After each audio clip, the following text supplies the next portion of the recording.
What's up there, YouTube? Eric here with Team Honors, bringing you a deck profile. Now, obviously this isn't a Yu-Gi-Oh deck, this is my Vanguard deck. It is Great Natures. I've had it done for a little bit now, I just haven't had the time really with the holidays and everything going on to actually sit down and film this deck profile. And speaking of which, I hope you all had a very Merry Christmas, Happy Hanukkah, Happy Kwanzaa, Winter Solstice, whatever you celebrate, I hope you had a good holiday. And so yeah, this is my little treat to you. Most of you probably may have seen the box opening of Eclipse of the Illusionary Shadow set 4 that me and Jamie opened up at Locals last Saturday. I put that video up yesterday. If you haven't gone and checked it out, please feel free to. We got some pretty good pools. I got, a base for both Dimension Police and Shadow Paladins. And so yeah, I'm hoping to build those decks because right now my only deck at the moment is Great Nature.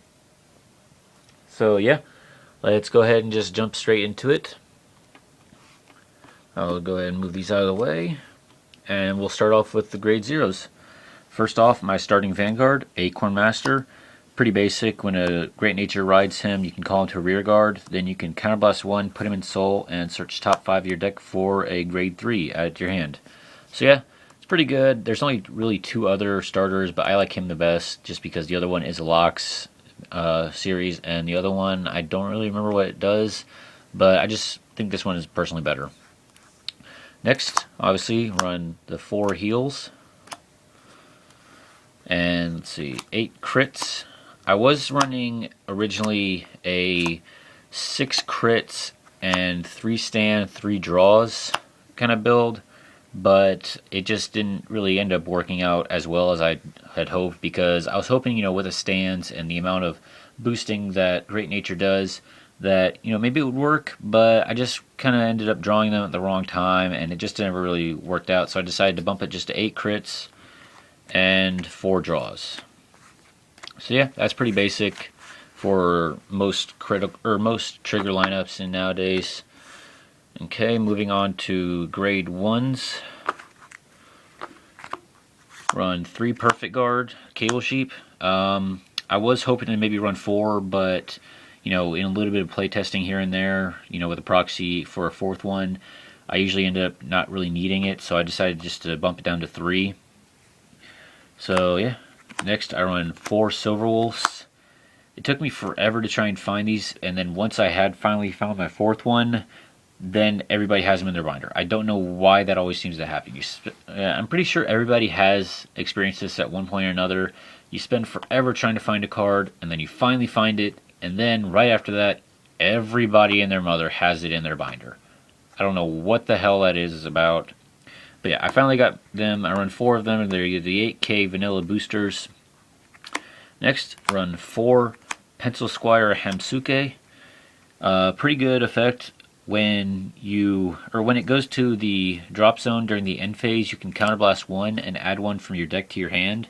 So it really combos off well with the Monoculus, Monoculus, and the Leopolds, who boost by 4K when they attack, or they can boost a unit by 4K when they attack, and then that unit would go to the drop zone at the end phase. So yeah, you can just use this and keep on recycling. Next, I run 2 Monoculus Tigers. Pretty good. I don't really want to run 3 just because by the time I usually get it, I have my Hamsukes, and I would prefer to have Hamsuke just because they are more recyclable and they can help thin out my deck. But, he's pretty good, especially if you can get him off, first 1 or 2 turns.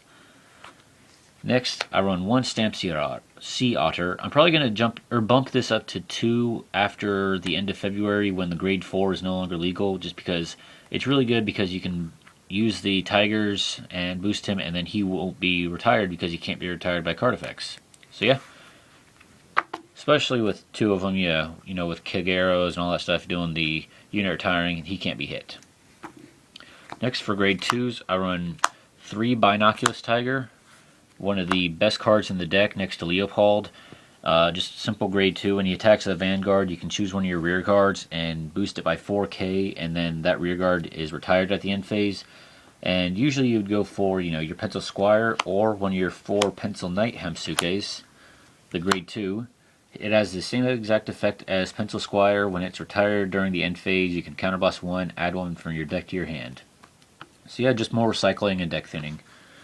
And I also run 3 pandas. They are not extinct. They are in my deck. They are the 2K or grade 2 10K vanillas. Same exact thing. It took me forever to try and find them, and now everybody and their mother seems to have them in their deck. I actually had to borrow one from my girlfriend that I gave to her a while back, and I finally got another one and gave it back to her, so it was just a little bit of borrowing here and there. So yeah, that's it for the grade 2s. Moving on to grade 3s. Let's see. Run 3 School Hunter Leopold. One of the best cards in this deck just because he is one of your beast monsters. He has the limit break ability of when a unit is put into the end or put into the drop zone during the end phase, you can counterblast 1 and superior call it back to an open rear guard. So say you have one of your pencil squires, you know, let's call he's Vanguard, and you have one of your pencil squires or even one of your pencil knights, you know, in a rear guard. You can attack with him and then boost one of these two. Then during the end phase, they would put in the drop zone. You can counterblast one with the pencil or with the Hamsuke's effect to add one from your deck to your hand, and then you can use his effect, counterblast another one, and then call it back. So you're basically getting a +1 from counterblasting 2.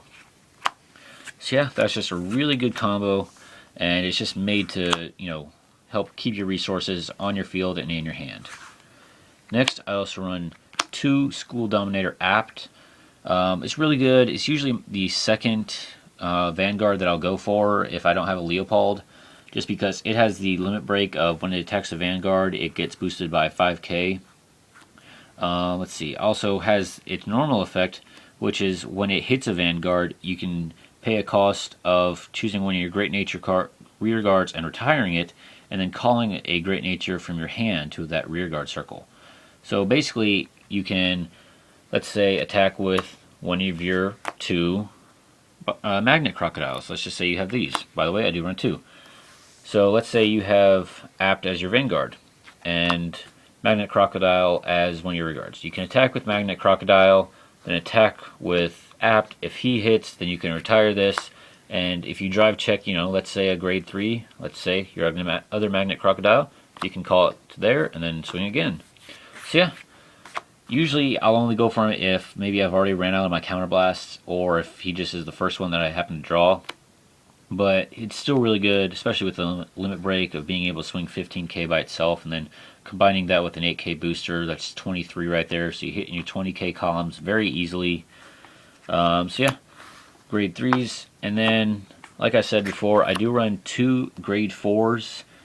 This is the promo from the Banquet of Divas, or no, this is promo from Eclipse of the Illusionary Shadow. It was Stamp Sea Otter that was Banquet of Divas.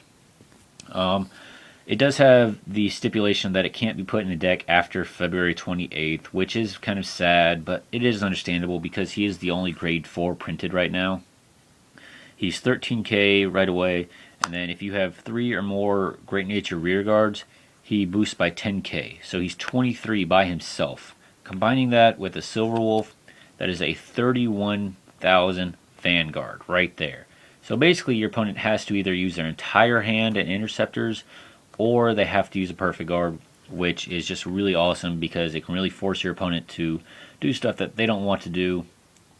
And when you are able to, especially in this deck, just drop the grade 4, the look on your opponent's face sometimes is very priceless just because they forgot that it's printed or something maybe. But yeah, I run 2 of those. The deck runs really good. I've been testing it a lot, especially at locals, since we've had a lot of Vanguard players there. And it just runs amazing. If anybody wants to, sorry, I can't really talk right now. Please feel free, build it on Beyond, I think is the site or the application. I don't have it. I tried downloading it once, it just didn't work out. So I really want them to try and maybe do another, maybe something like Dueling Network for Vanguard. But yeah, I really like the deck, like I said, and I'm also looking to build Dimension Police and Shadow Paladins just to try and get some more decks and some more Vanguard content out there for you all who are maybe looking to I don't know, play a little bit of Vanguard. Maybe you're getting tired of Yu-Gi-Oh! I know a few people that are going over to Vanguard, or they're adding Vanguard to their list. There's one or two people in a couple Facebook trader groups that are interested, and if you want to, like I said, please feel free. One thing I do really like about Vanguard is the cheapness of the decks compared to Yu-Gi-Oh! With Yu-Gi-Oh! Your decks can sometimes push $200-300. With Vanguard, usually your decks won't run more than maybe $150, maybe $200 at most if you decided to go with a little bit higher rarities, some SPs here and there.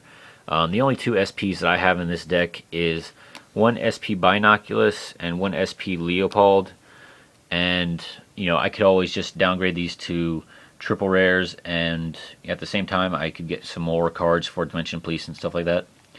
But yeah, that's really the only costly cards are the triple rares and all that stuff. And I'm starting to go on a little bit of a tangent. This is more of a deck profile, and it's kind of talked into a Vanguard versus Yu-Gi-Oh talk. So yeah, I think that's about it. Maybe I'll do that same talk in another video in the future. Don't forget to check out the box opening. I'll have a link to that down below. We pulled some pretty good stuff. I got a few stuff in my binder, which, speaking of my binder, I will also be putting that up a little bit later today. If not today, then tomorrow or the next day. I got a lot of stuff going on today, and I finally just had a few minutes to put this deck profile together. So yeah, I think that's about it. Yeah, I'll see y'all later. Eric with Team Islanders out.